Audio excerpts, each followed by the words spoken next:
ilapit mo yung mga ano ko naman si Obi. Para makilala. Kaya sila may dahan-dahan at nagdudulog. Ang hirap mawala.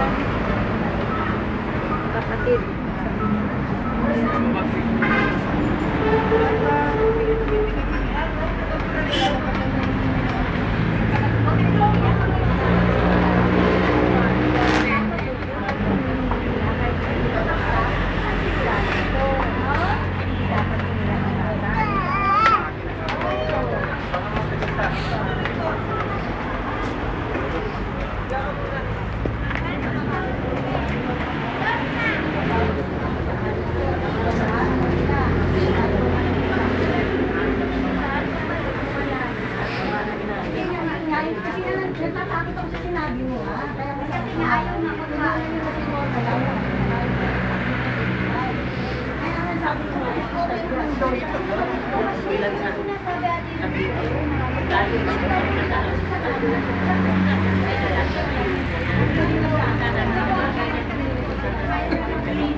Ngayon, sinabi niya sa Kuya Ray ngayon, sa kasama ko dati na, doon na nandun kami, medyo mura. E di siyempre, ininom naman yung dalawa. Ngayon, ang sabi ko naman sa doktor dati ng asawa ko, pwede po ba ang aspirin sa high blood? Sabi niya, makakalapot ng dugo niya, huwag niyong inumin, mas delikado. Ngayon, sabi ko sa ako, huwag inumin. Sabi ko sa nanay ko, kumalang sa labang, huwag inumin, nanay, tawag pala yan. Kaya nung nakita ko siya, huwag sa high blood. Nakakalapit pala ng dugo, dahil tayo makakasama sa katawan ng tao. Kaya kailangan, i-maintain mo lang mga ano yung gamot talaga sa high blood. Yung mga neyong, ano ang neyong. O, naman, neyong lang. Oo. Ano mga tinanong ko sa siya? Kala ko talaga okay na siya talaga. Oo, talaga, alam mo, norma. Hindi ko akalain talaga. Kaya nung tumawag ka, nagulat ako. Dala-dala doon. Ayaw niya patago. Ayaw na patago. Sana sinasabi ko sa kanya, okay ka na kumain. Kasi sabi ng doktor kasi siguro, okay ka kumain. Pero, hindi, sinabi naman ko kay Iris, kasi sabi ko kay Iris, pwede na ba kumain ng pato? Oo, sana, ang tao, masabi mo yung sa kanya, pwede ka kumain. Pero, huwag mo dito. Sana gano'n, akala niya siguro, yung sinabi ng doktor na pwede ka kumain. Lahat gano'n kasi kumain. Dapat meron nag-aalala sa kanya. Hindi po ako nagkakamali po. Punta na nandun po ako. Narinig ko sa sinabi ng po ng doktor. Eh, okay ka, kahit hindi okay ka, ready for discharge ka, bawal ka pa rin uminom ng maraming tubig. Bawal bawal kang kumain ng marami. Dapat yung tama lang. Sakto lang. Eh, nagulat po kami, pagbalik po namin, alaka na lang siya kaya nagulat po kami, bakit gano'n? Kasi po, sa totoo lang... Pero ano dapat ang madama sa kanya tapusin mga sulit ang gano'n? po, bawal po ang solid sa kanya. Ano lang? Mga malalambot lang. Ay, yung mga soft lang. Oo, lumaw lang. Bawal po. Kasi nagulat po kami, ang dami po niyang kinain ng mga chocolate eh. Meron po mga chocolate dun sa mga, ewan ko po kung kanino po galing yung grocery yun. Mga Cloud9 po. Mga Fair Iris lang yun. Siguro, yung walang tao, baka kumain ito. Nung walang Yun bantay, nga rin po ang sabi po nun sa ano. baka yung walang bantay, kumain siya. Kasi po Baka kay Iris lang yun siguro. Umuwi ko kasi ito muna sandali. Nagpaalam pa nga po sa nurse na alis lang ako sandali, pakitignan niyo muna yung pasyente. Sila ko nga rin po yung nurse. Nagpaalam naman pala yung bantay ng pasyente. Bakit pinabayaan niyo? Ang may mali po kasi nun talaga kita.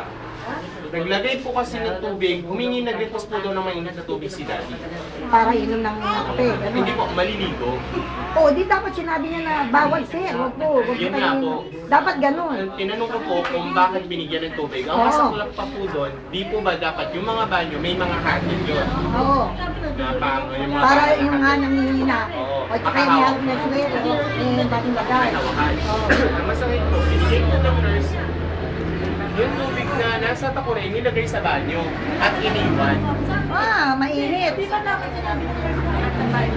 nga ang tinanong ko. Sinita ko talaga yung nurse at minura ko. Inaway ko talaga kasi hindi Mali mangyayari yun. naman sa kanya yun eh. Oo. Sabi ko, hindi mo ano sabi mo bilang nurse, kung hindi mo rin mababantayan ng pasyente habang wala yung bantay. Kaya nga kayo nasabihan ng nurse para kayo mag-alaga sa pasyente. Pero malapit lang ba yung Paglabas lang po ng pinto, Hindi nandito kasi na kaso po. niya. Dapat inaalala niya. Ganun naman talaga. Ay, Yan niya po ang inano namin. Tapos, humingi siya ng apology. Sabi ko, hindi namin ma-accept yung apology mo kasi wala na yung pasyente namin. siyempre tahimik ko. Yun na nga po ang sinabi ko. Kaya nung sinabi sa nakakaya. Inutusan ko kasi niya ni Daddy. Talagang pinipilit ko niya talaga na umuwi ka. Dali, pagdala mo ko ng magagandang gabi. Yun po ang sabi niya dito kay Mami.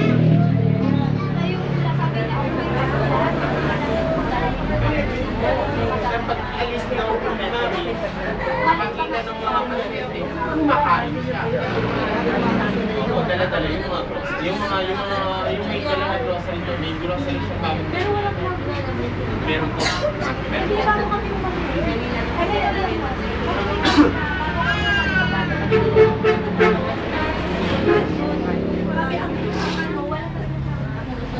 So, galing yung plan ng 6 na piraso yun. Hindi ko lang alam. 6 na Kaya piraso. nga nag-text ni Siri ay wala ko tita Bebe, kinakain na po siya ng doktor. Oh, ito pa. Tita Bebe, hindi sa kasin na lang to. Pero nakakain na lang po siya. Pinag-text sa kanya. Kaya nga Kasi takasan niya pag walang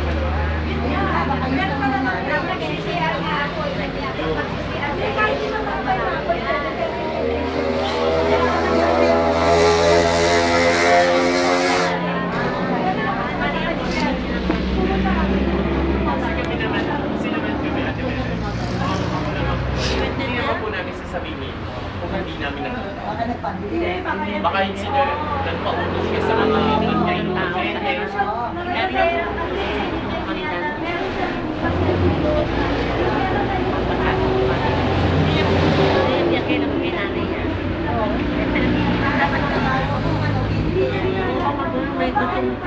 Kaya hindi mo kasi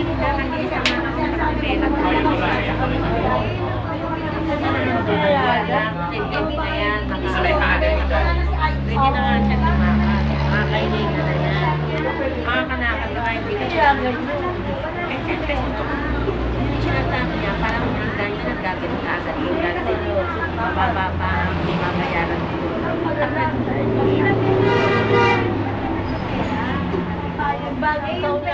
Si Mela mo nag-aaral niya. Siyempre baka mawala. Siyempre ako nagtutulog ko.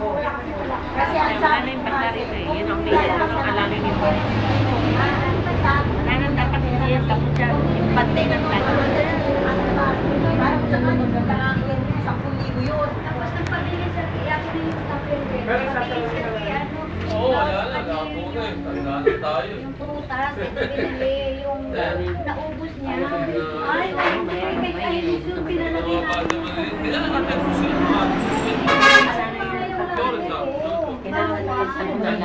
Kasi ito Asawa lang. okay lang ito.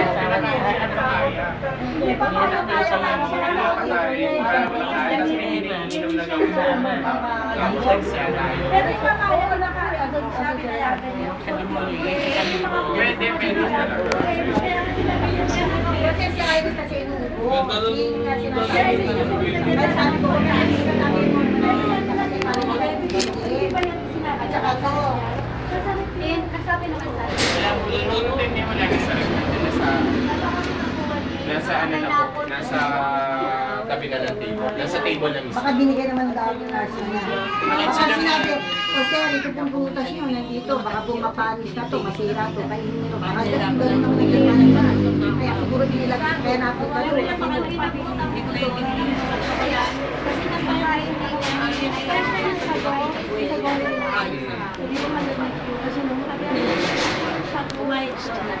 Kasi sabi ko kasi kay Mela, kaya pala kasi nag-uusap ko na talaga. Ano naman doktor ko anong nakakasakay? Yun lang ang sasabihin ko. Pero ano yung pakakain nila? Huwag kayo sobra dahil masama kung bibigay yung tiyan mo. Pero yun yung natin akalain na ganyan.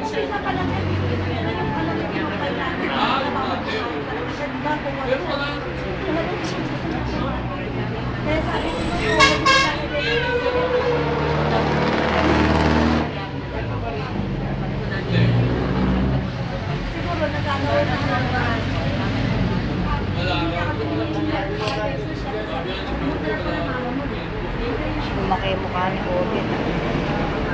Parang lumaki.